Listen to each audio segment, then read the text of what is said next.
Hi friends, എല്ലാവർക്കും നമസ്കാരം. ഇന്നത്തെ ടോപ്പിക് എന്താണെന്നറിയോ?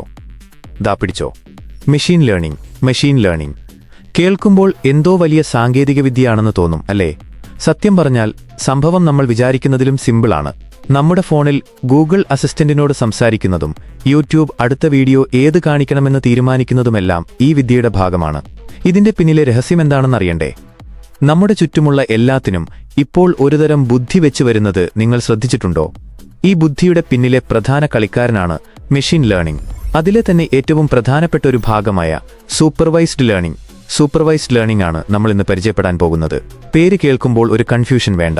സൂപ്പർവൈസ്ഡ് എന്ന് പറഞ്ഞാൽ മേൽനോട്ടത്തിൽ പഠിപ്പിക്കുന്നത് എന്ന് ഓർത്താൽ മതി, ഒരു ഗൈഡിനെ പോലെ.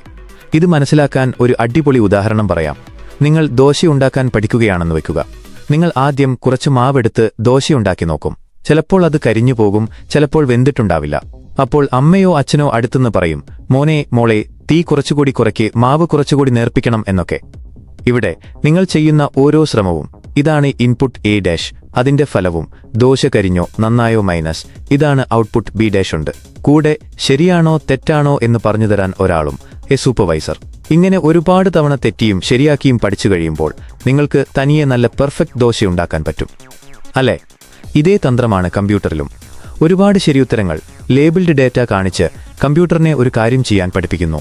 ഇതാണ് സൂപ്പർവൈസ്ഡ് ലേണിംഗ്. ഇനി ഇത് നമ്മുടെ ജീവിതത്തിൽ എവിടെയൊക്കെയാണ് ഉപയോഗിക്കുന്നതെന്ന് നോക്കാം. ഒന്നാമത്തേത് സ്പീച്ച് റെക്കഗ്നിഷൻ.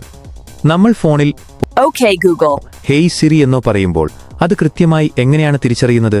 ലക്ഷക്കണക്കിന് ആളുകളുടെ ശബ്ദ സാമ്പിളുകൾ വെച്ച് സിസ്റ്റത്തിനെ മുൻകൂട്ടി പഠിപ്പിച്ചിരിക്കുകയാണ് ഇന്ന ശബ്ദം ഓക്കെ ഗൂഗിൾ ആണെന്ന്. നമ്മൾ സംസാരിക്കുന്നത് ഇൻപുട്ട്, അത് ടെക്സ്റ്റാക്കി മാറ്റുന്നത് ഔട്ട്പുട്ട്. രണ്ടാമത്തേത് നമ്മുടെ എല്ലാം കൂട്ടുകാരനായ യൂട്യൂബ്. നിങ്ങൾ യൂട്യൂബിൽ കുറച്ച് പഴയ മലയാളം പാട്ടുകൾ കേട്ടുവെന്ന് വെക്കുക. പിന്നാലെ യൂട്യൂബ് നിങ്ങൾക്ക് നിർദ്ദേശിക്കുന്ന വീഡിയോകളിൽ കൂടുതൽ പഴയ പാട്ടുകൾ വരുന്നത് കണ്ടിട്ടില്ലേ? നിങ്ങൾ എന്ത് കാണുന്നു? ഇൻപുട്ട് A എന്ന് പഠിച്ച് നിങ്ങൾക്ക് ഇഷ്ടപ്പെടാൻ സാധ്യതയുള്ളത് ഔട്ട്പുട്ട് B മുന്നോട്ട് വയ്ക്കുന്നതാണ് ഈ സിസ്റ്റത്തിന്റെ പണി.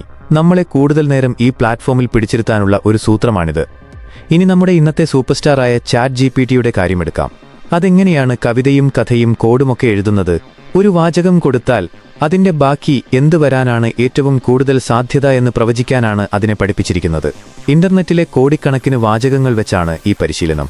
ഉദാഹരണത്തിന് മഴവില്ലിന് 7 എന്ന് നമ്മൾ കൊടുത്താൽ നിറങ്ങൾ എന്ന വാക്ക് വരാനാണ് കൂടുതൽ സാധ്യതയെന്ന് അതിന് നന്നായി അറിയാം. ഈയൊരടിസ്ഥാനത്തിലാണ് അതിന്റെ എല്ലാ കഴിവുകളും കെട്ടിപ്പടുത്തിരിക്കുന്നത്. ഇതൊക്കെ നിസ്സാരമെന്ന് തോന്നാം. എന്നാൽ സ്വയം ഓടുന്ന കാറുകളുടെ കാര്യമോ? റോഡിലെ സീബ്ര ലൈൻ, ട്രാഫിക് സൈൻ, കാൽനടയാത്രക്കാർ എന്നിവയെല്ലാം കൃത്യമായി തിരിച്ചറിയാൻ ആയിരക്കണക്കിന് ചിത്രങ്ങളും വീഡിയോകളും ഉപയോഗിച്ച് സിസ്റ്റത്തിനെ പഠിപ്പിക്കുന്നു. അതുപോലെ വലിയ ഫാക്ടറികളിൽ ഒരു മൊബൈൽ ഫോണിന്റെ സ്ക്രീനിലെ നേരിയ പോറൽ പോലും കണ്ടുപിടിക്കാൻ ഈ വിദ്യ ഉപയോഗിക്കുന്നുണ്ട്. മനുഷ്യന്റെ കണ്ണിന് തിരിച്ചറിയാൻ കഴിയാത്ത അത്രയും സൂക്ഷ്മമായിട്ടാണ് ഈ പരിശോധന. പണ്ടേയുള്ള ഐഡിയയായിട്ടും എന്തുകൊണ്ടാണ് ഈ ടെക്നോളജി ഇപ്പോൾ ഇത്രയും ശക്തമായത്? അതിന് 3 സൂപ്പർ പവറുകളാണ് ഇപ്പോൾ കിട്ടിയത്. 1, ഡാറ്റയുടെ ഒരു പ്രളയം തന്നെ നമ്മുടെ കയ്യിലുണ്ട്. 2, ഇതൊക്കെ കൈകാര്യം ചെയ്യാൻ ശേഷിയുള്ള ഭീമൻ കമ്പ്യൂട്ടറുകൾ GPU. 3, ഈ ഡാറ്റയെ വേഗത്തിൽ പഠിക്കാൻ സഹായിക്കുന്ന പുതിയ വഴികൾ, ആൽഗോറിതംസ്. ഈ ടീം ഒന്നിച്ചപ്പോഴാണ് മെഷീൻ ലേണിംഗ് കളി വേറെ ലെവലിലേക്ക് മാറ്റിയത്. അപ്പോൾ ഒറ്റവാക്കിൽ പറഞ്ഞാൽ ശരിയുത്തരങ്ങൾ കാണിച്ച് ഒരു കമ്പ്യൂട്ടറിനെ പരിശീലിപ്പിക്കുന്നതിനെയാണ് സൂപ്പർവൈസ്ഡ് ലേണിംഗ് എന്ന് പറയുന്നത്. ദോശയുണ്ടാക്കാൻ പഠിക്കുന്നതുപോലെ നമ്മൾ ഫോണിനോട് സംസാരിക്കുന്നതും യൂട്യൂബ് വീഡിയോകൾ നിർദ്ദേശിക്കുന്നതും ChatGPTയോട് ചാറ്റ് ചെയ്യുന്നതുമെല്ലാം ഇതിന്റെ ഫലമാണ്. ഇൻപുട്ട് കൊടുക്കുന്നു, സിസ്റ്റം പഠിച്ചുവെച്ച കാര്യങ്ങൾ വെച്ച് ഒരു ഔട്ട്പുട്ട് തരുന്നു. സൂപ്പർവൈസ്ഡ് ലേണിംഗിന്റെ സാധ്യതകളെക്കുറിച്ച് നിങ്ങൾക്ക് എന്തു തോന്നുന്നു? ഭാവിയിൽ ഇത് നമ്മുടെ നാട്ടിൽ, കേരളത്തിൽ എവിടെയൊക്കെ വലിയ മാറ്റങ്ങൾ കൊണ്ടുവരുമെന്നാണ് നിങ്ങൾ കരുതുന്നത്? മറക്കാതെ കമന്റ് ചെയ്യണേ. അടുത്ത ഒരു അടിപൊളി വീഡിയോയുമായി വീണ്ടും കാണാം. അതുവരെ എല്ലാവർക്കും ബൈ.